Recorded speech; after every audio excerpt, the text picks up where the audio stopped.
Hello and welcome to Lesson 9 of the Advanced Psychology course, the High Performance Trading, and this video is all about trading systems, which is something that most people misunderstand. Your system, in the simplest terms, should be a set of rules that over the long term, if executed correctly, will give you a positive expectancy, an edge. However, many systems are too complex, others are too simple, and for most people, they don't actually know what this system really does or whether or not it even has an edge. So I want to look at systems in detail to explain what they are not, what they can and can't do, and what makes a profitable system versus a losing system. Let's start with a quick recap linked to our understanding of probabilities from the last video. When your system edge is only slight, the outcome of individual trades or small clusters of results are random and therefore they are irrelevant. You cannot assess your system on a small sample size of data. You will only know if you have a profitable system after analyzing large sets of results. And this is where most traders go wrong because they draw false conclusions far too quickly off a small sample size of results. The only way to establish the edge of your system is to trade consistently over many, many trades. And more importantly, you must concentrate on the process, not the outcome. I think this is the key difference between professionals and amateurs. Professional traders are all about the process. And by that, I mean executing the system consistently, taking the same steps repeatedly to allow your system to do its thing and for your edge to play out over the long term. If you follow the process, the results will take care of themselves. When I trade, I don't care whether this particular trade is a win or a loss, and I hope that now makes more sense after the previous video. I know my system has an edge, just like the biased coins I showed you. So the only thing that matters to me is that I keep flipping that coin, taking the trades over and over. The more consistent I am at following that process, the better my long-term results will be. It is process, process, process. But there's an important caveat. Before you embark on a period of process-based trading, sticking dogmatically to your rules, we do need to take an important look at your system to evaluate it. That's why I've put this lesson at this stage of the course. It's an opportunity to properly assess your system to gain more confidence as to whether or not you do actually have a profitable set of rules that are worth committing your time to and following with a process-based approach. There's no point sticking to a losing set of rules, so let's figure it out. By this stage of the course, you should be appreciating just how much oversight and awareness a person needs to follow a trading system consistently. You could have the best system in the world and never be profitable because it's just too easy to override, fiddle with, or make changes to your rules. So when assessing any strategy, we have to come at the problem from the perspective of System 1 urges and the oversight of them. Things like the urge to overcomplicate or oversimplify a trading system. Doubt and distrust, the constant urge to discard and replace trading systems. Our tendency to blame our results on the system. Being overwhelmed with too much information and becoming emotional after losing trades or winning trades for that matter. This slide from the last lesson reminds you that a profitable trading system's edge is probabilistic. The combination of entry, management, and exit combined add up to a profitable advantage in the long term. But System 1 creates short-term expectations for trade outcomes. And when those expectations are not met, we run into all kinds of problems of pain, frustration, and disappointment. Always remember that your trading system is not an outcome predictor. No system is. It only tells you what is more likely to happen, not what will happen, like a weather forecast. Using the analogy of sailing, your trading system, including the tools and indicators, are generally equivalent to the tools and equipment of a sailing boat. Your boat, of course, can only take advantage of the weather conditions, and even that is dependent on your sailing skills. Beginners in trading, or sailing, like most other activities, obsess over the tools, assuming that the better the tools they have, the better their results will be. It's a phrase you've probably heard of that accomplished athletes, mountaineers, sailors, and so on use for the people who think that tools and equipment will single-handedly increase their performance, which is all the deer, no idea. A good sailor can navigate across the oceans in a dinghy, whereas a bad sailor would sink even with the most advanced boat in the world. And likewise in trading, a good trader can make money with any system with an edge, and a bad trader will lose money even if they have the Holy Grail. Now, why do we have this obsession with tools? Well, what we marketed and sold is basically just a reflection of our own System 1 desires and hopes. Take this ridiculous machine, for instance. The desire is that we get a flat stomach, and understandably, we look for the easiest and most efficient method of getting those results. Getting out our credit card and pressing buy now button, that's pretty easy. Changing our thinking, our routines, our habits, that's hard. So guess which option we choose? We've all done it. System 1 doesn't want to change, and System 2, that's just plain lazy. I bought a guinea key alarm clock once for my sleepless 3-year-old in the hope that it would stop him from waking us up at 4 a.m. I wanted to just press click on Amazon, unbox something, plug it in, and have the problem go away. It didn't work. Instead, I needed to change his routine and be more consistent, which took weeks and was a lot harder work. When amateurs want to improve their tennis serve, they buy a better racket. It's an easy purchase and they get a hit of dopamine from acquiring something new. When you realize your house is in a mess or disorganized, it's much easier to go and buy a new set of shelves or storage than actually confront our day-to-day habits. Now, I'm not saying shelves wouldn't help, but only if all of the other fundamentals are in place. And the most common one, of course, is when we want to lose weight. We look for a diet that will supposedly do all of the work for us, which it never will. This is a simple diet that is guaranteed to result in weight loss. It's impossible not to lose weight if you follow those rules. That is a system with an edge. Now, if you were Spock and you had unlimited self-control 24 hours a day, you'd have no problem in executing that diet.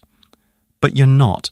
And the reality is that the diet cannot ensure that System 1 falls in line and follows the process. The success of trading or dieting doesn't only depend on finding the best system or rules. It depends on your ability to execute those rules. And in dieting, what is metabolically optimal is psychologically difficult. And in trading, what is mathematically optimal is psychologically difficult, maybe even impossible. So it's no wonder that the percentage of people who fail at trading and diet are incredibly similar. The underlying problems are basically the same thing. So what can trading systems do? Well, it can identify probabilistic market patterns over the long term. So it can put the odds in your favor, however slight, over the long term. And to do that, it can generate consistent entry and exit signals. But what it doesn't do is predict market direction in any way. And it doesn't identify losing or winning trades. Like tossing a very slightly biased coin, the outcome is random on individual trades. And it goes without saying that a trading system cannot force you to do anything. It might suggest that you cut a losing trade, but it's not going to stop you from thinking that just this once you should move your stop loss a little bit wider to give the position more room to breathe. Now, I know I keep repeating this. There is no relationship between a probabilistic pattern that your system is identifying and the outcome of any one individual trade.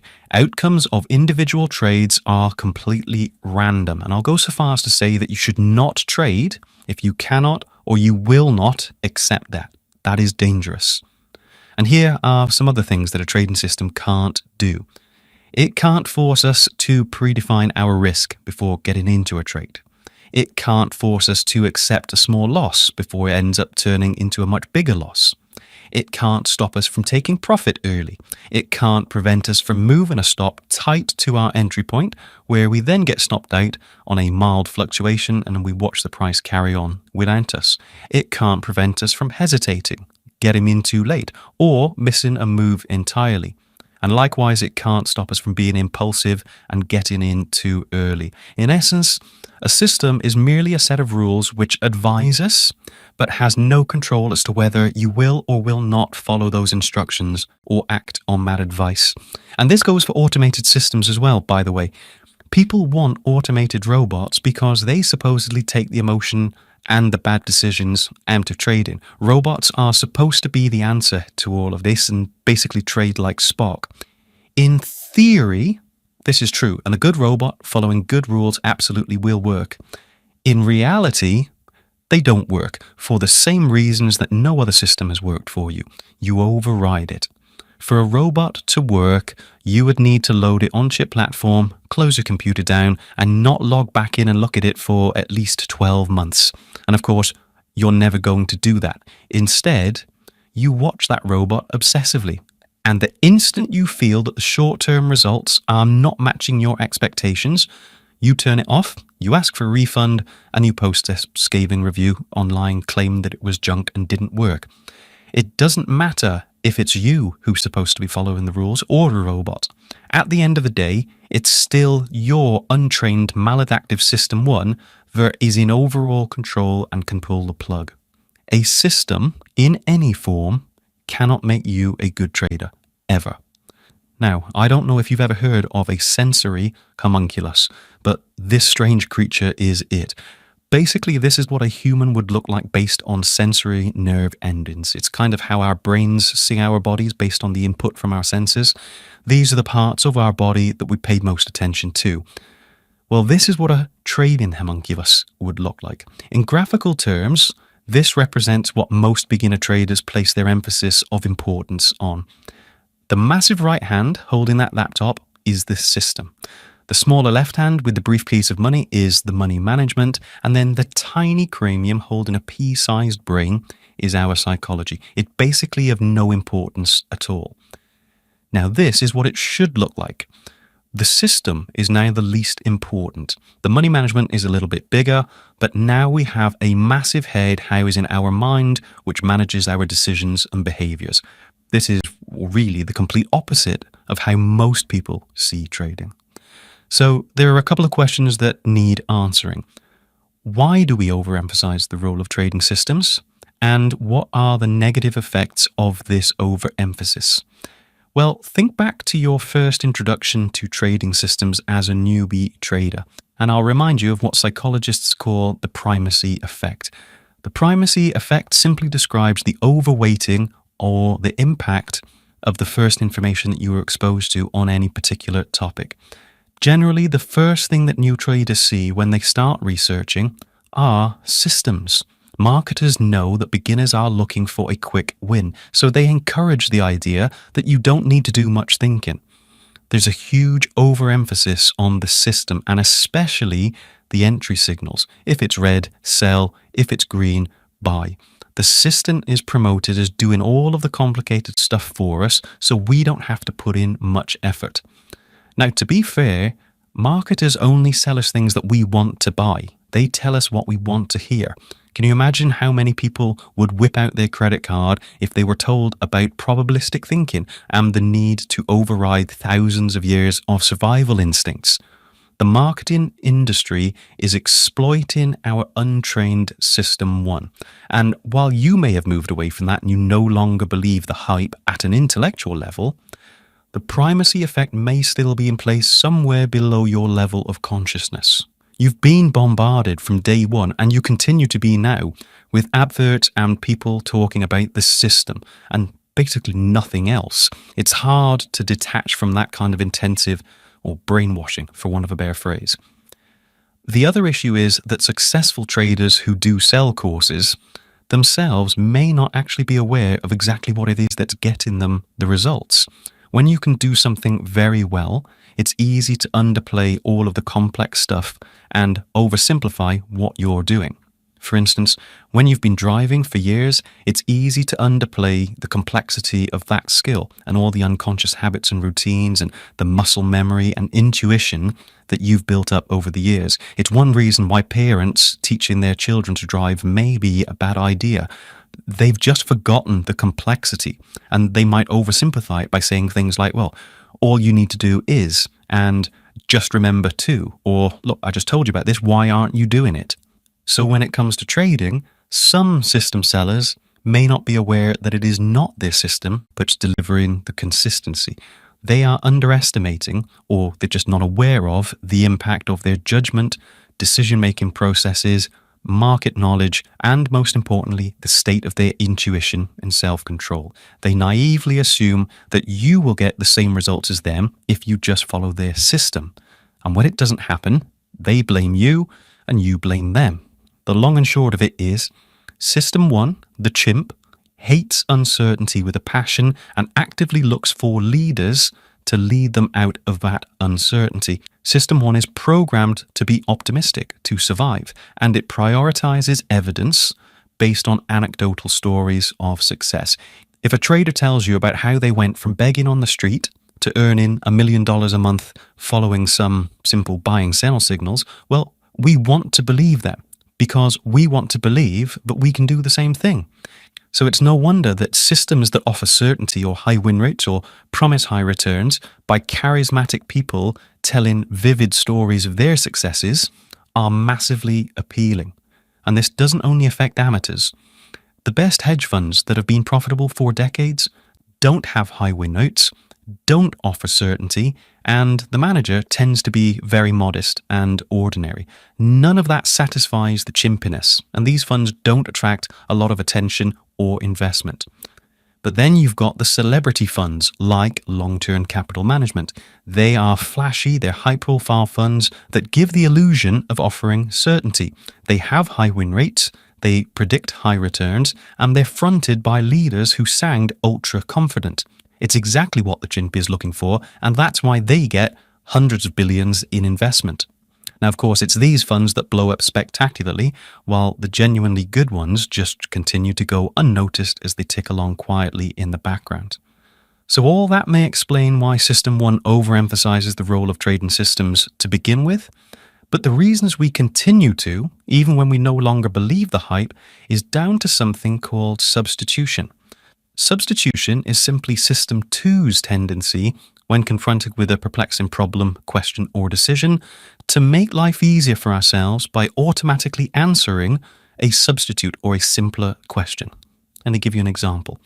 Imagine you're a golfer and you're trying to answer the question, why is my swing so bad? Or perhaps less negatively, how can I improve my golf swing? The answer may require uncomfortable self-reflection surrounding your work ethic, consistency, motivation, habits, and so on. That requires a lot more effort, and you're not going to get a quick answer or solution. System 1 doesn't like that because it's only interested in here and now, not the future. So it recruits System 2 to switch the question to something that can be answered or acted upon much sooner and with less effort. If the original question was, why is my swing so bad? It gets substituted for, which new club will get me the best drive? It's only a subtle difference, but it can be answered quickly, and you get a dopamine hit in doing so. In trading, the original question might be, what is it about my judgment, decision, self-control, or skill that is not maximizing profitability and consistency? That's going to take some time and effort to figure out, so you substitute it for, which other system or tool will give me greater profitability and consistency? Am I managing winners and losers as best I can? Get switched to, what indicator can I add that will filter out more losing trades? And of course, when you get a new indicator, you get a dopamine hit. Am I doing everything to make the best use of my system? The answer to that might be quite painful to accept, so it's quickly changed to, what tip or trick can I apply to beat the market? Which plays into our tendency to optimism. And of course, a question like, why am I not able to trade this system profitably, will quickly be substituted by, why is my system not getting results? Which is the classic of blaming the trading system and is more likely to lead to distrust in the system or abandon it completely. You can see how something as subtle as this stops you from ever doing proper reflective analysis of your trading, and it feeds into the other maladaptive system 1 processes. You have to be an extremely self-aware person to recognize this in yourself. Okay, so that answers the first question. We overemphasize the role of trading systems from a combination of the primacy effect from when we first entered into trading, the fact that a lot of good traders don't realize it's them, not their system, that is responsible for the results, and the fact that marketers are all too ready to exploit our desire for certainty. But most of all, because of our own tendency to substitute hard questions for easy ones so that we can avoid uncomfortable honesty with ourselves. But what are the effects of this overemphasis? Well, firstly, we slip into thinking that there is a direct cause and effect between our system and the results. As a child, you learnt how the world worked by looking for cause and effect. We learn by doing something, then seeing what happens, and then learning the relationship between the actions and the outcome. Of course, in trading, there is no direct short-term cause and effect. And you might completely accept that after watching the last video on probabilities. But that doesn't mean System 1 isn't still looking for it and will do it automatically and effortlessly. If you burn your hand on a hot pan, System 1 wants to know how to modify your behavior to avoid the pain of another burn. If you take a loss in trading, System 1 wants to modify your behavior to avoid the pain of another loss. Unless it is understood and controlled, it will inevitably lead to a continuous fiddling, modifying, and experimenting with your trading system. And all that does is creates inconsistency. You are never trading the same system long enough to gather enough of a sample size to accurately assess its effectiveness and the edge. The second effect of overemphasizing the role of trading systems is that it can lead to reducing trading to a tally of wins and losses, which is a binary Stone Age concept. It's a form of counting how many points you've got, the same thing we do with sports. That's completely maladaptive in trading because success for us is measured by the size of our profits, not the number of wins that we've achieved. If we start keeping a tally of how many wins we've had, we are much more vulnerable to leaving losing trades open in the hope that they turned around backing to winners, or taking profit early simply because we want to secure another point to add to that scorecard. But perhaps the most problematic effect of overemphasizing the role of trading systems is overcomplicating it by continuously adding layer upon layer of indicators and rules, supposedly to improve it. Every single one of us has done this, either as we backtest systems or after a string of real-time results, and it follows a very predictable cycle.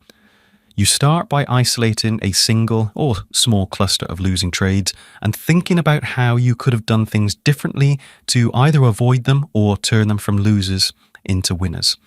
You then add a new layer to your system in the form of a new indicator or rule or parameter to filter out those losses, which over time adds to more and more complexity. And the irony is we add layers and filters to try and help us with our thinking. But when a system gets to a critical level of complexity, it adds more confusion as more and more rules and indicators and concepts begin to contradict each other. And this confusion and contradiction inevitably leads to less profitable trades, which you try and isolate and fix, and you can see how this just goes round and round in a cycle. In complex environments like trading, systems and processes have to be as simple as possible, or as Albert Einstein once said, make everything as simple as possible, but not simpler. Einstein's experience in patent offices before he came to be a physicist taught him that the best solutions and the designs were simply described. They were easy to understand and were very neat.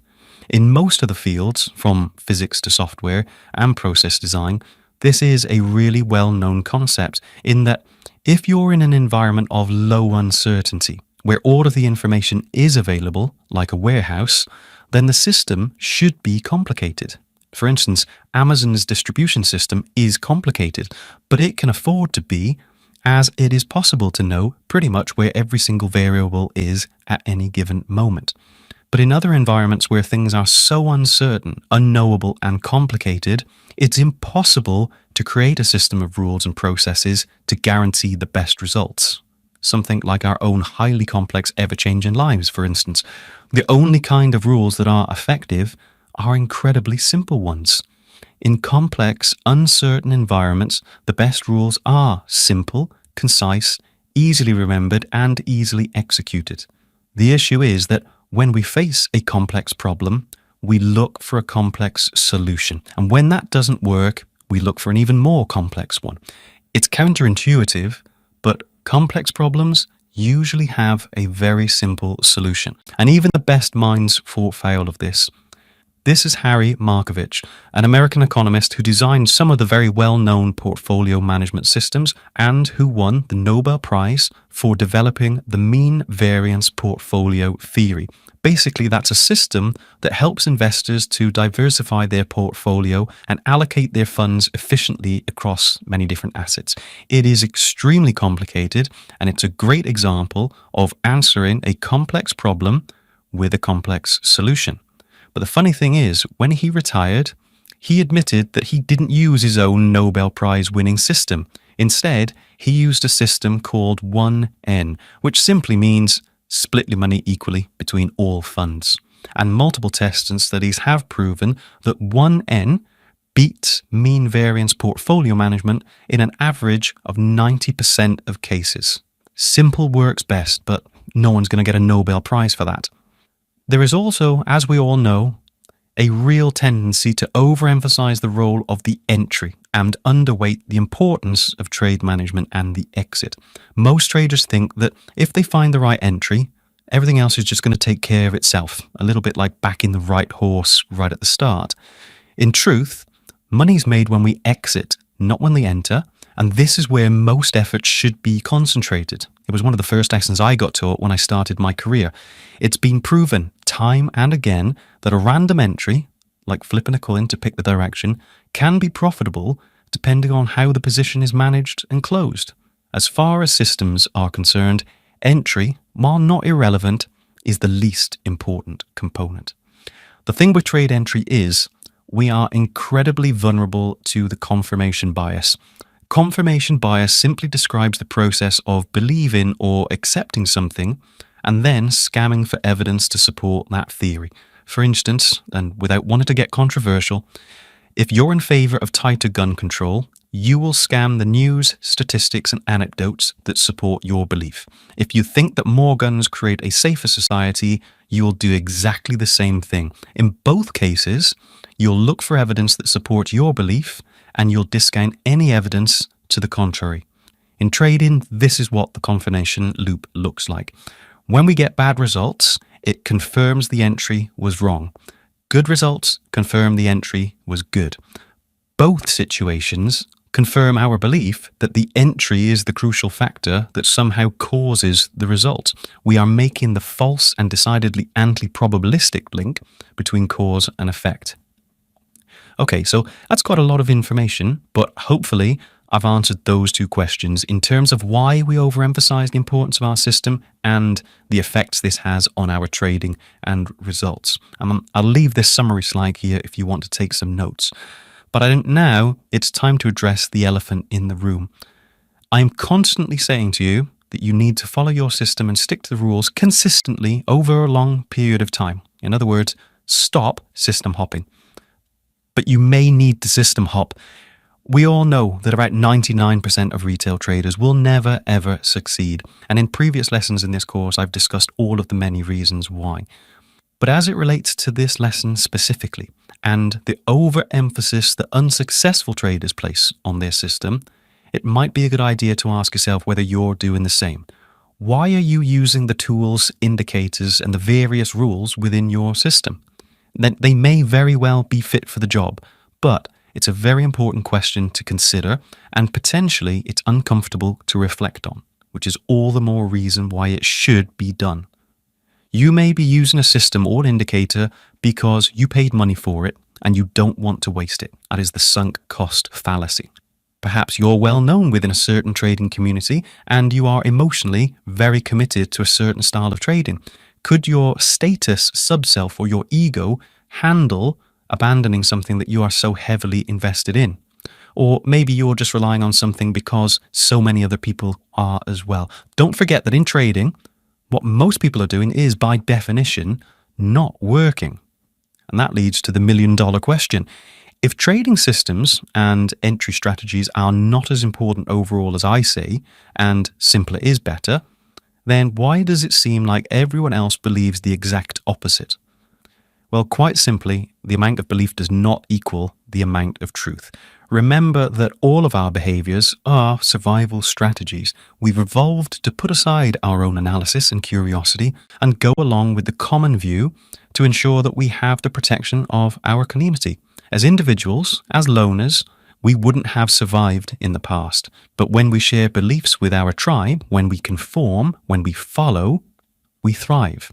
Herd mentality is not a derogatory or insulting term. It is hardwiring to us for survival. But trading is not aligned with nature, as it were. Our real-world natural instincts prevent us from succeeding in the modern artificial trading environment. Mark Twain once said, "Whenever you find yourself on the side of the majority, it is time to pause and reflect." I put it a slightly different way. I say the crowd are wrong about everything. And of course, I'm talking about trading. If most retail traders are not making money, why follow them? The fact that the crowd are failing is proof that what the crowd are doing is wrong. It doesn't work. You cannot succeed at trading doing what everyone else does. This is the one environment where you need the courage to stand apart, be isolated, go it alone, take 100% responsibility on your shoulders, and lose the safety and protection of the tribe. That is not easy, at least not in the beginning. I would, however, say the good news is you are clearly that kind of person. You can succeed. You're taking the time to watch this series of videos and lessons on a difficult topic that almost no one else is interested in. So you've already left the crowd. You are working on yourself. You are doing what is difficult, but what is necessary. And you should be proud of that. Okay, so now let's look at some ways that you can evaluate your trading system so you can have the confidence to stick with it and know that you are not wasting your time. And there are some basic principles that can predict to a certain degree whether a system is likely to have a positive expectancy or not. And don't dismiss how simple this checklist is. Firstly, does the system cut losses? If your system doesn't cut losses or in some way close you out of losing positions, there's really no point going any further. You have a negative expectancy system with zero long-term edge. Does it let winners run? In other words, when a position is making money, is it allowed to remain open and make even more? If your system cuts that profit potential prematurely, you are less likely to have a positive expectancy system in the long term.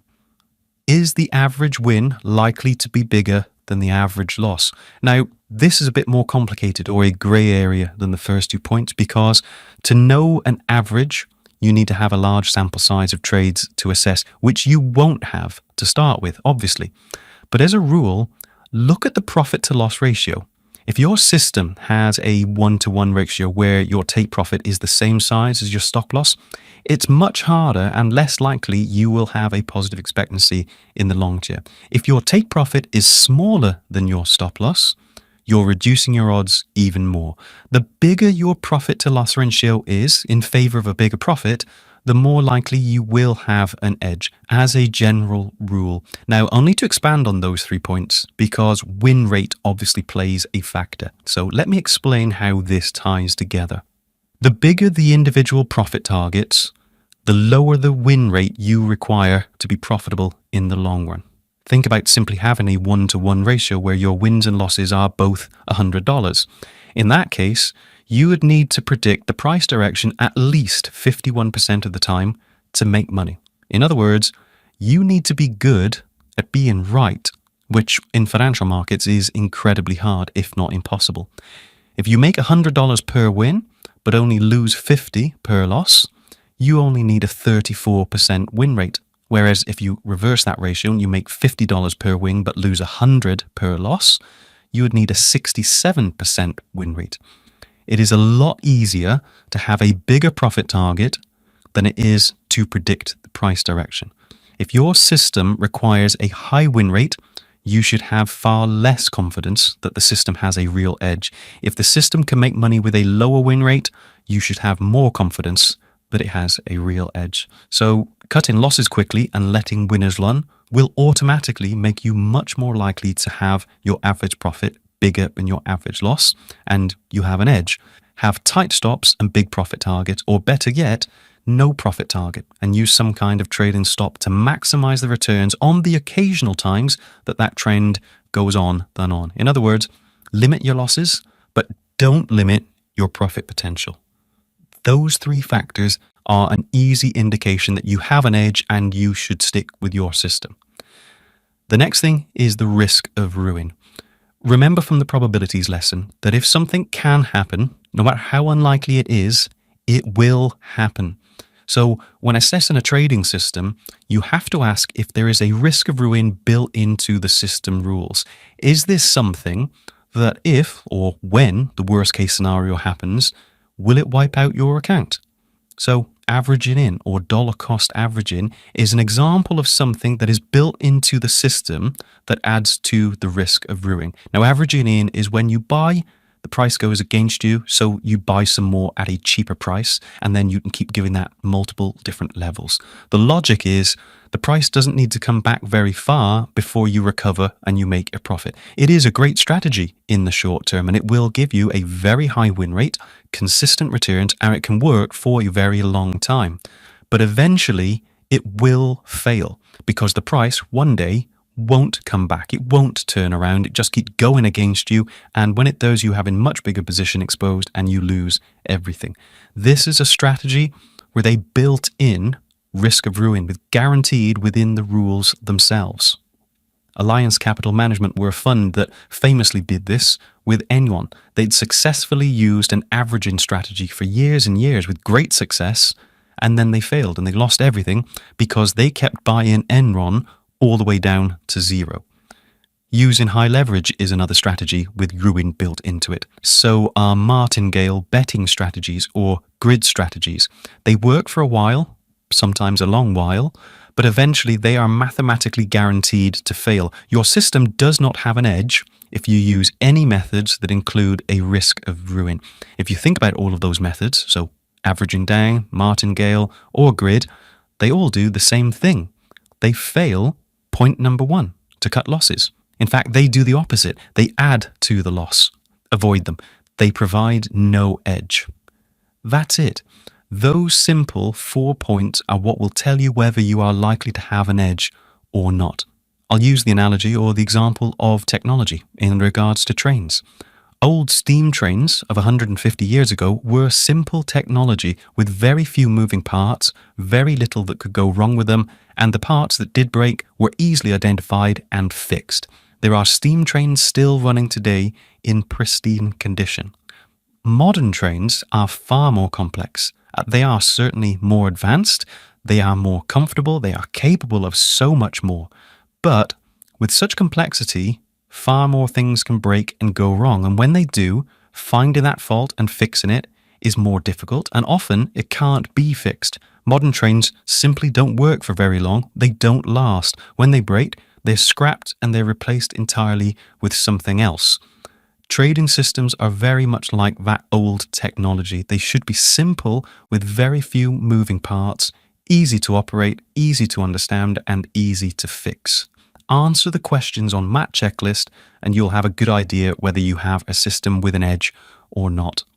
So in terms of System 1 pushes and System 2 oversight when it comes to assessing your trading system, these are the symptoms that you're looking for. So overcomplicating or oversimplifying, doubt and distrust, system hopping, fiddling and experimenting, blaming, information overwhelm and analysis paralysis, and anger or pain from losing trades. All of these symptoms are the fallout and the consequence of over-reliance or overemphasis on trading systems.